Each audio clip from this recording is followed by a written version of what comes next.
Bonsoir à tous, je suis Marie-Angèle. Ce soir, je vais vous présenter un petit exposé sur la sucrerie de Francières qui se trouve située dans la région Hauts-de-France, en Picardie, à 10 km de Compiègne, c'est-à-dire tout à fait à l'extrême nord. Là, vous pouvez la voir, vous vous situez un petit peu à l'extrême nord de l'Hexagone. Alors, qu'est-ce qui a pu contribuer à la grande concentration de sucreries autrefois, qui existait autrefois dans cette partie du pays? Tout d'abord, un bref aperçu historique. Alors, sachez qu'au début du XIXe siècle, la France et l'Angleterre se trouveraient confrontées à propos de leur hégémonie en Europe. Une des causes de cet affrontement est justement l'importation de sucre de canne en provenance des colonies anglaises et françaises aux Antilles. Voilà, vous voyez le sucre quand il est en plein essor, ensuite quand on le coupe et ensuite quand il va être élaboré. Alors, après tout ça, Napoléon impose un blocus continental à l'Angleterre en 1806. La riposte des Anglais ne se fait pas attendre. Et qu'est-ce qu'ils font? Alors, ils empêchent les bateaux marchands d'accoster dans les ports français. Ceci provoque une grande pénurie de ce produit et une flambée des cours du sucre qui devient une denrée extrêmement rare, hors de prix. Alors, on raconte même une petite anecdote. Il paraît que lorsque les hôtes privilégiés qui recevaient chez eux suspendaient du plafond un pain de sucre attaché au bout d'une ficelle pour que leurs convives puissent, à tour de rôle, et l'espace de quelques secondes, tremper celui-ci dans leur boisson. Et gare à qui oserait s'attarder dans la mouillure. Alors, il faut tenir compte que le sucre, avant la Révolution, coûtait environ 3 francs. Et plus tard, il est passé à 30 francs au plus. Alors, dans ces circonstances, Napoléon, pour ne pas se soumettre aux contraintes de l'Angleterre, il émet un décret le 29 mars 1811, incitant les entreprises à trouver le moyen de fabriquer du sucre à partir des produits de la terre, à partir du produit du pays, c'est-à-dire des carottes, des pommes, des prunes, du raisin, etc. Pourtant, c'est dans une plante qui a fait déjà l'objet dans le passé de recherches que l'on va trouver, que l'on va pouvoir mener à bien ce projet. Comme vous allez peut-être à deviner, il s'agit de la betterave. Et là, voilà, alors, c'est ainsi qu'en 1812, Benjamin Dulcer présente à l'empereur les premiers pains de sucre qu'il avait obtenus de la betterave, aussi blanc et aussi raffiné que le sucre de canne. C'est ce que l'on appellera le sucre indigène. C'est l'éclosion d'une industrie qui va révolutionner le secteur et qui va changer, qui va complètement transformer le paysage agricole de la Picardie. Plus de 100 000 hectares de betteraves vont être plantés. Alors, c'est ainsi qu'on va voir qu'en 1865, il existe déjà 125 établissements sucriers. Plus tard, l'introduction de machines de plus en plus performantes et des avancées techniques vont faire que le secteur connaisse un énorme essor. Et en 1876, on voit que la Picardie devient la première région française productrice de sucre. Cependant, elle va aussi subir des périodes de crise. Au cours de la Première Guerre mondiale, elle sera complètement dévastée.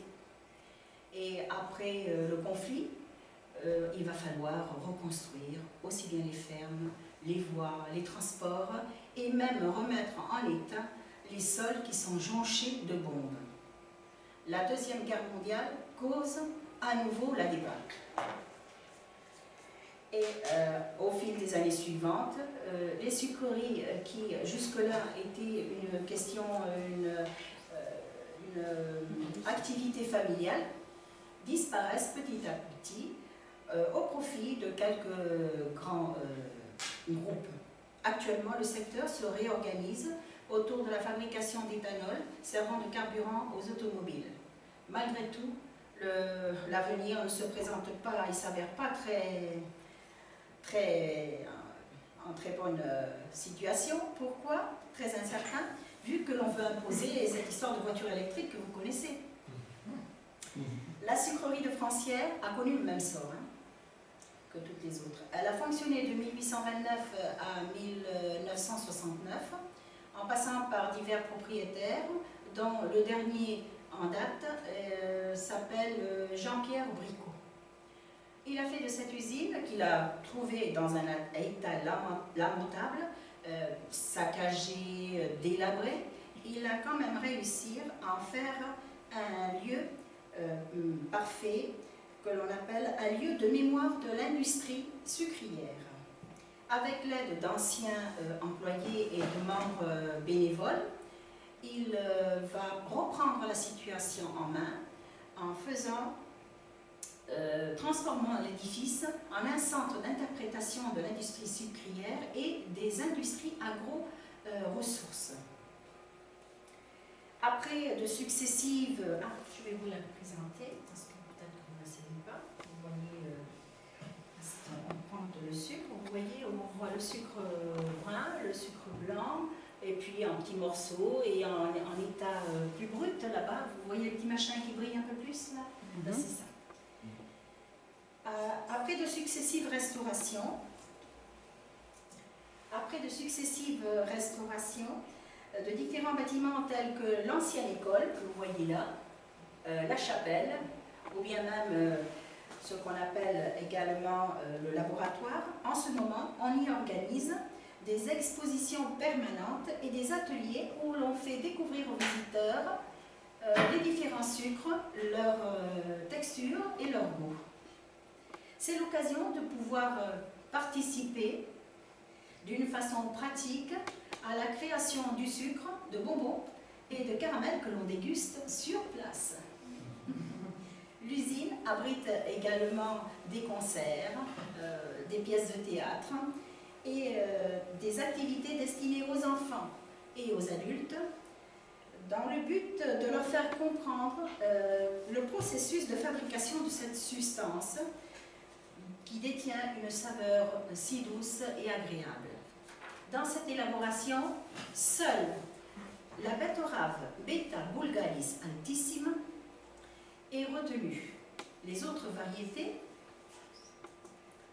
celle-ci, les autres variétés sont destinées à l'alimentation et au fourrage.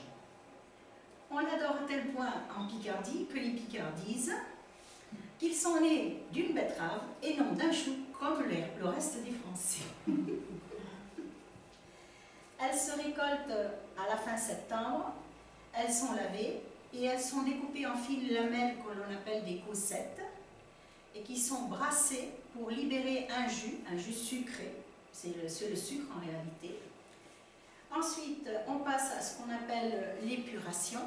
Cette épuration consiste à ajouter du lait de chaux et le tout est soumis à du gaz carbonique pour éliminer les impuretés qu'il pourrait y avoir. La suivante étape est celle de l'évaporation pour obtenir un sirop. Et puis, après cela, c'est ce qu'on appelle la cristallisation du sucre que l'on va faire passer par des chaudières connues sous le nom de cuites. Les cristaux obtenus sont séchés, stockés et conditionnés. On est arrivé déjà à notre point final du parcours, c'est-à-dire le conditionnement.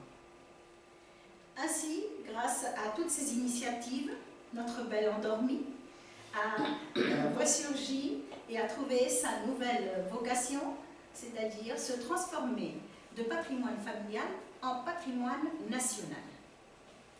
Si vous avez l'occasion de visiter cette belle région française, n'oubliez pas de passer tout près de ces établissements emblématiques pour pouvoir aspirer l'odeur délicieuse qui se dégage, qui s'échappe des cheminées de ces usines. Merci beaucoup pour votre attention. Bonsoir.